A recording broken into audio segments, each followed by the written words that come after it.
Assalamualaikum warahmatullahi wabarakatuh. Salam sejahtera untuk kita semua Bapak Ibu calon guru profesional. Pada kesempatan kali ini kami akan mempresentasikan topik 1 bagian demonstrasi kontekstual mata kuliah teknologi baru dalam pengajaran dan pembelajaran. Adapun anggota kelompok kami yaitu Nisa Amelia Fitriani, Novalin Habibah, Putri Rizky Toluwidiarti, Koyimatul Mufidah, dan Trimianti. Perkembangan teknologi dan pembelajaran sebelum pandemi COVID-19. Sebelum pandemi COVID-19, adopsi teknologi dalam pendidikan sudah mulai meningkat meskipun belum merata. Beberapa institusi pendidikan telah mulai menggunakan platform e-learning, aplikasi pendidikan, dan alat kolaborasi digital untuk mendukung proses pembelajaran. Namun penggunaan teknologi ini seringkali bersifat tambahan, bukan sebagai komponen utama dalam sistem pendidikan. Pembelajaran tradisional tatap muka masih menjadi metode dominan di sekolah-sekolah dan universitas. Teknologi digunakan untuk melengkapi pembelajaran seperti melalui kelas online tambahan, materi digital, dan penggunaan alat bantu seperti proyektor dan papan tulis interaktif. Pentingnya perkembangan teknologi dan pembelajaran sesudah pandemi COVID-19. Setelah pandemi COVID-19, teknologi menjadi tulang punggung utama dalam proses pembelajaran. Pendidikan daring menjadi norma baru karena kebutuhan untuk mengurangi kontak fisik dan menjaga jarak sosial. Hal ini mendorong institusi pendidikan untuk mempercepat adopsi teknologi seperti video conferencing, learning management system atau LMS, dan berbagai alat kolaborasi digital lainnya. Semua aktivitas belajar mengajar beralih ke platform digital yang memungkinkan peserta didik untuk terus belajar meskipun tidak dapat hadir secara fisik di sekolah. Teknologi memungkinkan metode pembelajaran yang lebih fleksibel dan interaktif seperti kelas online langsung, diskusi forum, tugas online, dan evaluasi digital. Baik, selanjutnya terkait teknologi, media, dan metode pembelajaran yang tepat untuk diterapkan pada karakteristik peserta didik post-Gen Z. Baik, yang pertama terkait teknologi. Peserta didik post-Gen Z atau sering disebut sebagai generasi alpha tumbuh dalam lingkungan yang sangat digital. Teknologi yang tepat untuk mereka melibatkan penggunaan perangkat seperti tablet, smartphone, dan komputer. Teknologi seperti augmented reality, utawa AR, dan virtual reality dapat digunakan untuk menciptakan pengalaman belajar yang lebih interaktif dan mendalam. AR dapat membawa elemen dunia nyata ke dalam pembelajaran, sedangkan VR dapat menciptakan simulasi yang memungkinkan peserta didik mengalami lingkungan belajar secara virtual. Teknologi pembelajaran adaptif juga sangat penting, di mana sistem dapat menyesuaikan konten berdasarkan kebutuhan dan tingkat kemajuan masing-masing peserta didik, serta memberikan pengalaman belajar yang lebih personal dan efektif. Selanjutnya terkait media.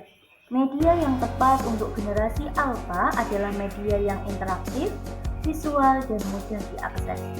Platform berbagai video seperti YouTube, TikTok, dan aplikasi pendidikan dengan konten video interaktif sangat menarik bagi mereka.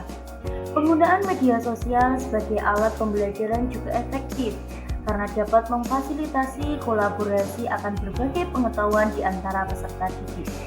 Selain itu, media gamifikasi di mana elemen permainan digunakan dalam proses pembelajaran dapat meningkatkan motivasi dan keterlibatan peserta didik. E-books dan aplikasi pembelajaran interaktif yang dapat diakses melalui perangkat mobile juga penting karena mereka memberikan fleksibilitas untuk belajar kapan saja dan di mana saja. Metode pembelajaran yang tepat untuk peserta didik post-Gen Z harus aktif, kolaboratif, dan relevan dengan kehidupan mereka dalam kehidupan sehari-hari. Metode pembelajaran dengan mengintegrasikan model project-based learning sangat efektif karena mendorong peserta didik untuk bekerja dalam tim, memecahkan masalah nyata, dan mengembangkan keterampilan praktis. Metode pembelajaran dengan mengintegrasikan pendekatan flipped classroom juga sesuai, di mana peserta didik mempelajari materi di rumah melalui video dan bahkan bahan bacaan. Kemudian menggunakan waktu kelas untuk diskusi dan kegiatan praktis. Metode pembelajaran yang mengintegrasikan pembelajaran berbasis permainan atau game-based learning juga cocok karena dapat membuat proses belajar lebih menyenangkan dan interaktif. Metode ini tidak hanya meningkatkan keterlibatan peserta didik, tetapi juga membantu mereka mengembangkan keterampilan kritis seperti berpikir analitis, kolaborasi, dan kreativitas. Pemanfaatan teknologi dalam pembelajaran dengan memperhatikan karakteristik peserta didik abad 21. Pemanfaatan teknologi dalam pembelajaran dengan memperhatikan karakteristik peserta didik abad 21 haruslah bersifat interaktif, kolaboratif, dan berbasis pada pengembangan keterampilan kritis. Karakteristik utama peserta didik abad 21 adalah kemampuan mereka untuk berpikir kritis, berkolaborasi, berkomunikasi dengan efektif, dan kreatif dalam memecahkan masalah. Teknologi dapat mendukung pengembangan keterampilan ini melalui berbagai cara, misalnya pengembangan platform kolaborasi online seperti Google Classroom atau Microsoft Teams yang memungkinkan peserta didik untuk bekerja bersama dalam proyek kelompok, berbagi ide, dan memberikan umpan balik satu sama lain secara real-time.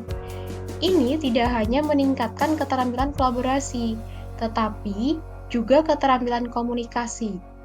Menggunakan aplikasi pembelajaran adaptif seperti Han Academy atau Duolingo yang menyesuaikan tingkat kesulitan dan jenis konten berdasarkan kemajuan dan kebutuhan individual peserta didik itu dapat membantu peserta didik untuk belajar dengan kecepatan mereka sendiri dan tentunya mereka bisa memastikan pemahaman yang lebih mendalam terhadap materi. Berikut beberapa referensi yang kami gunakan untuk membahas topik ini. Sekian presentasi dari kami, semoga bermanfaat. Wassalamualaikum warahmatullahi wabarakatuh.